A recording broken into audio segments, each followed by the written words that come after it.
So Apple have just released their new lineup of M4 MacBook Pros, and one of the questions that's on all of our minds is that is this the time to finally upgrade and invest in one ourselves, or is it just another minor spec bump that we don't need to concern ourselves with?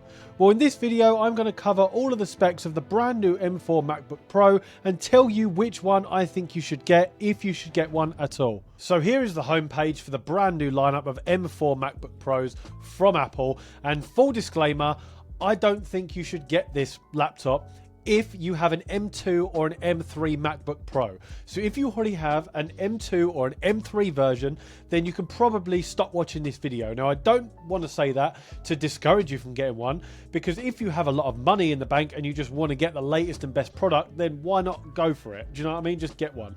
But the problem with Apple is that their silicon lineup of chips have been so good since the M1 version that was released 4 years ago that even people like MKBHD, Marques Brownlee, have still got an M1 Max MacBook Pro. He didn't upgrade to M2, he didn't get M3, and even now he's still wondering whether he should upgrade to M4, purely because that every single year since M1 there have been minor upgrades. There's not really been a huge massive load of specs that they've introduced that's game changing. All you're talking about is that you can render a video 2 or 3 minutes faster. That is really the only big difference, so it's not going to move the needle for you. And when you're talking about spending $2,000, $3,000, $4,000 plus on a MacBook Pro, it doesn't really warrant you spending that money if you've already got an M1, M2, M3 MacBook Pro. So if you've got an M1 and it's getting a little bit sluggish, you're finding that it's getting a bit slow and you've had it for 4 years and you're thinking about upgrading, then absolutely this is the video for you. If you have an even older laptop, like an Intel-based laptop or something that's not a MacBook Pro and you're thinking about getting one, this might finally be the year to get one, and let me show you why. So when we look at this, we're going to go on to buy, and I'm going to show you the two versions that I think you should get. Now, what you have here is you have the M4. Now, I would always go for the 14-inch. If you want the big chunky laptop and that's your main workhorse, absolutely go for the 16-inch one. I think the 14-inch is better, it's more compact, it's more travel size, and it still packs all of that power that you need in order to do everything you want with it. And you'll find that most people that recommend one online will have a 14-inch one. So what we're going to look at is what we've got here. So you've got the M4 lineup, and then you've got the M4 Pro and M4 Max. Now, the M4 lineup starts at £1,600 here in the UK. And with that, you get a 10-core CPU, 10-core GPU, 16 gigabytes of memory, up from 8 from the last few years, which I think should have happened years ago, and 512 gigabytes of SSD storage. Now, with this one, I'm going to disregard this, because if you're going to be spending this sort of money on a MacBook Pro, you want to get the best specs you can get. Now, with this, you're only going to get the 70-watt USB-C. You're only going to get Thunderbolt 4 ports instead of the brand new Thunderbolt 5, which the Pro and Pro Max chip offer.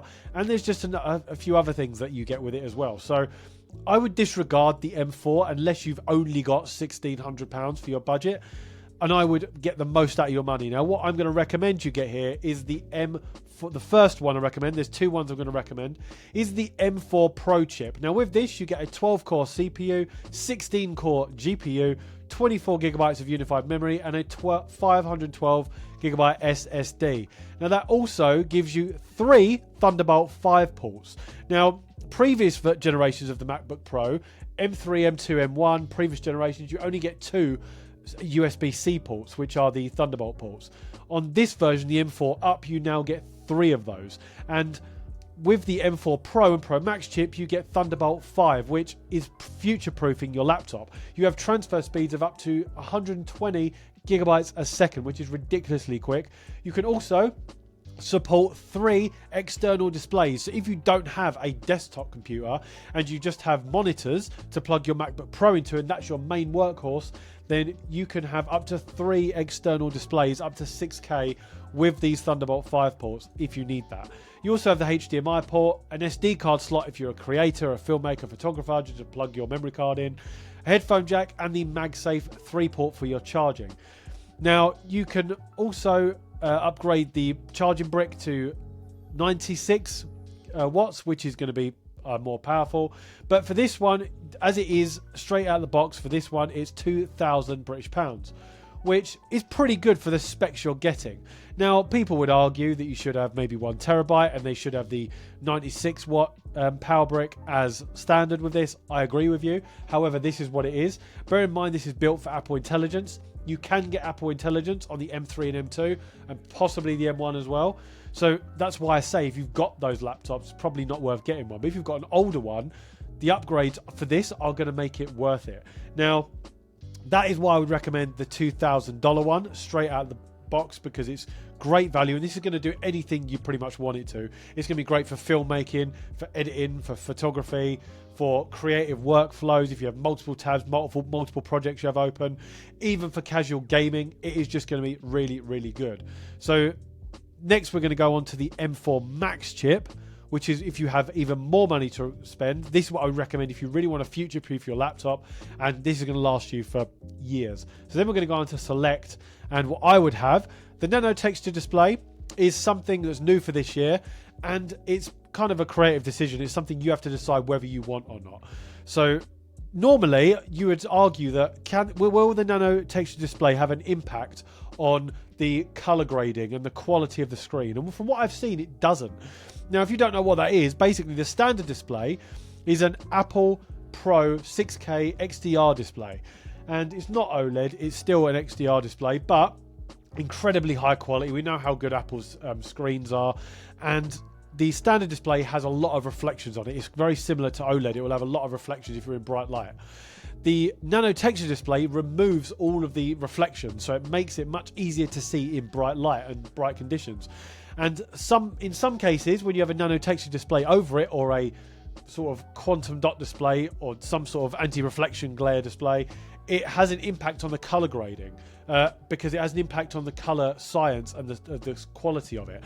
I've not seen that. With what I've seen so far with a Nano Texture Display, you still maintain all of that quality without compromising it, and all of the contrast, all of the bright colors, everything there, whilst also reducing the amount of reflections you're going to get. So I think it's worth getting. But let's just assume you don't want it.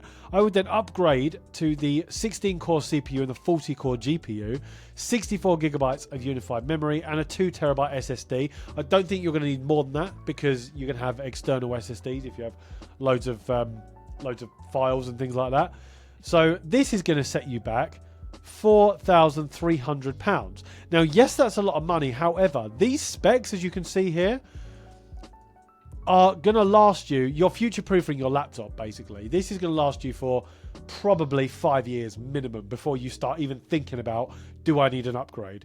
When the M10 comes out, maybe, or the M9 or M8 is when you're going to even think about. And Apple might have even introduced some game-changing new Apple Silicon chip by then that's even quicker and even better.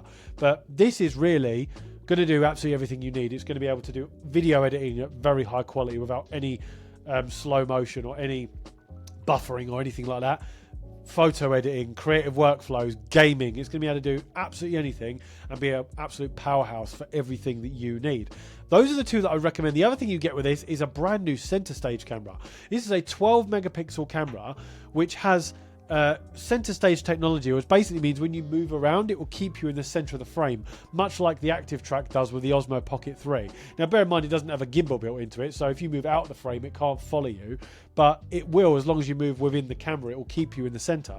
Another thing it has is desk view. So if you are doing some sort of tutorial or productivity session or training someone to do something, it will have one part of the camera viewing your face and the other part looking down at your hands, so you can show your book, your notebook, your tablet. If you're showing them something on your tablet, whatever it is, you can have two cameras at the same time coming from one camera in the middle, which I think is really, really good.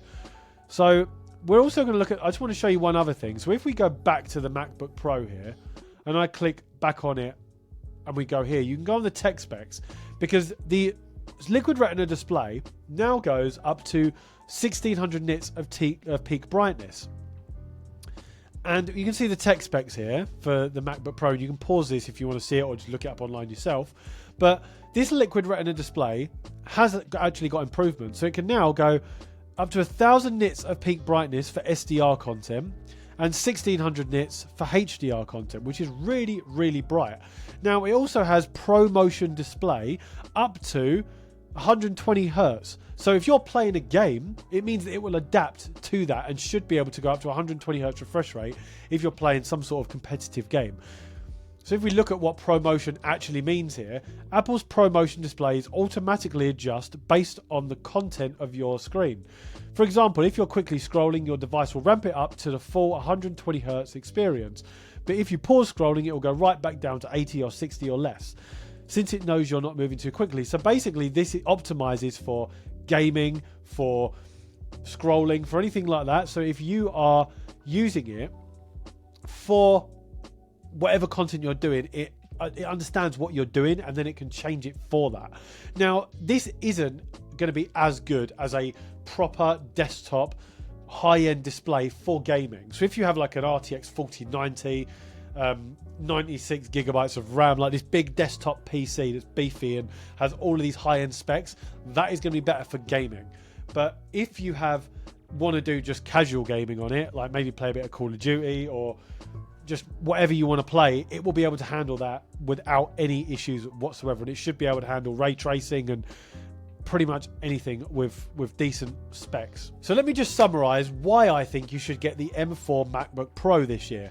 Now, is it a massive upgrade from last year? No, but that's the thing about Apple. They upgrade their products a little bit every year, so that if you've got one that's 2 or 3 years old, it might be worth upgrading. It's not worth upgrading year on year. We know that by now with Apple.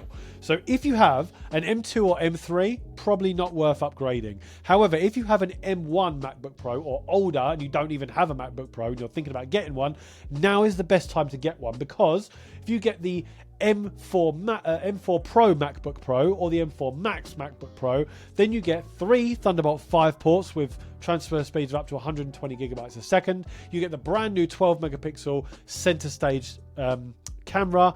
You get the incredible speed. You get all the Apple Intelligence stuff, and you get pretty decent specs for a laptop that's going to last you for a number of years. So if you're a creator, a filmmaker, photographer, and you're thinking about getting one, now is probably the time to get one. Let me know in the comments below what you're thinking about getting and what specs you want to get, or if you're not that bothered about a MacBook Pro at all. Let me know either way, and if you want to know what camera to get if you're a creator and you're thinking about getting a good camera to go with your MacBook Pro, then click this video up here next in the corner of your screen and you can see what you should be getting.